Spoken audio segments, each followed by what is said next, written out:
Gestern, am 1. Juni, ist den Ukrainern mit einer groß angelegten Drohnenoperation mit dem Codenamen Operation Spinnennetz der schwerste Schlag gegen die russische Luftwaffe gelungen, bei der 41 russische Militärflugzeuge tief im russischen Hinterland komplett zerstört oder schwer beschädigt wurden. Das waren 34% der strategischen russischen Bomberflotte, ein Schaden von 7 Milliarden $. Dieser Schlag ist für die Russen neben dem gewaltigen Image-Schaden auch deswegen so bedeutsam und katastrophal, weil sie diese Flotte nicht mehr ersetzen können. Er markiert einen bedeutenden Wendepunkt im Ukraine-Krieg und wird in die Geschichte eingehen. Was ist genau passiert? Die Angriffe richteten sich gegen 5 russische Luftwaffenstützpunkte, Belaya in der Region Irkutsk, Ostsibirien, etwa 4200 Kilometer von der ukrainischen Grenze entfernt, Olenja in der Region Murmansk, Arktis, etwa 1900 Kilometer entfernt, Ivanovo bei Moskau, Djagelewo bei Ryazan und Ukrainka in der Region Amur, Fernost. Die Russen haben sich in der Tiefe ihres Landes völlig unverwundbar gefühlt und ihre Bomber ungeschützt herumstehen lassen. Unter den zerstörten oder beschädigten Flugzeugen befanden sich strategische Bomber und Aufklärungsflugzeuge, die Tupolev Tu-59 Langstreckenbomber, die Tu-22 der Überschallbomber, die Tu-160 Schwenkflügelbomber und die Beriev A-50, das Frühwarn- und Kontrollflugzeug, ähnlich unserem AWACS. Diese Bomber sind übrigens neben den ständigen Angriffen mit Marschflugkörpern auf die Ukraine auch in der Lage, nuklear bestückte Raketen zu tragen. Die Vernichtung dieser Flugzeuge ist deswegen ein großer Schritt, die Welt sicherer vor russischer Atombedrohung zu machen. Diese Operation wurde über 18 Monate lang hinweg geplant und streng geheim vorbereitet.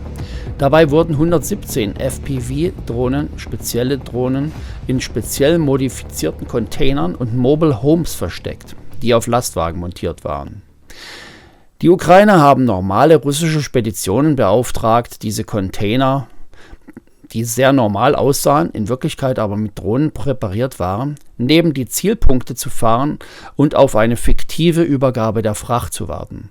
Plötzlich mussten die erstaunten Truckdriver feststellen, dass sich die Dächer ihrer Container von ganz allein öffneten und die Drohnen ihre Angriffe starteten. Die Drohnen waren mit künstlicher Intelligenz zur Zielerkennung und GPS-Navigation ausgestattet, was ein autonomes Navigieren und eine präzise Steuerung ermöglicht. Bemerkenswert ist, dass die Ukrainer zu dieser Operation keinerlei westliche Hilfe in Anspruch genommen haben oder nehmen mussten.